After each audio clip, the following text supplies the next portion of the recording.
Paano ka naman na biglang no, sidestep sa sports? Saan nagsimula yon?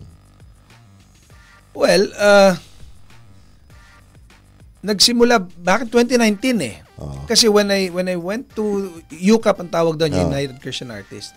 When I started with UCAP kasi, my first task was to put this in media. Whatever we produce na music, kailangan marinig ng mga tao kasi nasa atin lang eh. So, ang task ko, gawan siya ng TV program, gawan siya ng any kind of promotional programs, so to speak. So, nag-workshop ako sa isa nating kaibigan in 2019. If I may mention the name. Yeah, sure. Workshop ni Noel Zarate, your good old friend as well. 2019 yan. I did the workshop primarily because I wanted to learn the basics of broadcasting. Not to sportscast. Doon nag-start yon. Tapos 2022 na ulit, there's a gig in Zamboanga called Vismin Super Cup. So they're looking for commentators. So, nasa Isabela ako at the time. We're supporting a friend who's running 2022. Tapos, pinatulan ko.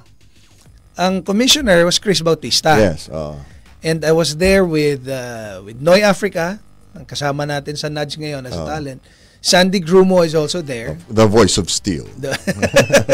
Tapos si Ray Hoble, the core. Yeah. Sheila was there as well. Okay, Sheila Salaysay, yeah. Yes. So, doon nag-start eh.